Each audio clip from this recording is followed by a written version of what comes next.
50,000 কোটি টাকার মালিক আপনি। আপনি কেন যাবেন না? হ্যালো ভিউয়ার্স, আসসালামু আলাইকুম। কেমন আছেন সবাই? আশা করি আপনারা সবাই ভালো আছেন। ইতিমধ্যেই প্রকাশিত হয়েছে গরিব ঘরের রাজপুত্র নাটকের 11 নম্বর পর্ব। যারা এখনও দেখেননি তারা দ্রুত দেখে নিতে পারেন কারুহিম ইউটিউব চ্যানেলে। লিঙ্কটি ভিডিওর ডেসক্রিপশনে দেওয়া আছে। এবার আসি নতুন আপডেটে। দেখা যাচ্ছে মেঘলার রেস্টুরেন্টে হঠাৎ করে অনেক লোকজন আসে এবং তাকে জানানো হয় তার বাবা মারা যাওয়ার আগে তার নামে 500 কোটি টাকার সম্পত্তি উইল করে গেছেন। কিন্তু মেঘলা বিষয়টি বিশ্বাস করতে পারে না, কারণ সে তো জানে তার বাবা মা এখনও বেঁচে আছেন।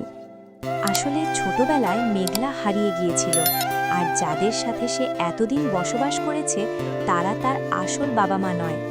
এই চমকপ্রদ সত্যটি প্রকাশ পাবে নাটকের 12 নম্বর পর্বে।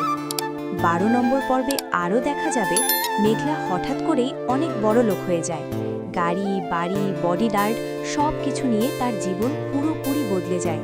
তাকে দেখে সবাই অবাক হয়ে যাবে এবং জানতে চাইবে কিভাবে এত দ্রুত তার জীবন পরিবর্তন হলো। অন্যদিকে বৃষ্টি ডিভোর্সের কথা বলেছে।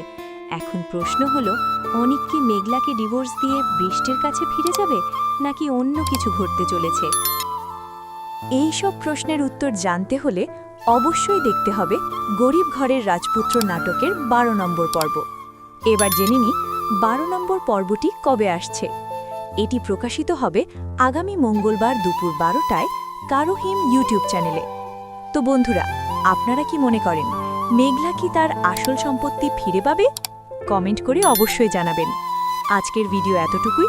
সবাই ভালো থাকবেন, সুস্থ থাকবেন। ধন্যবাদ সবাইকে।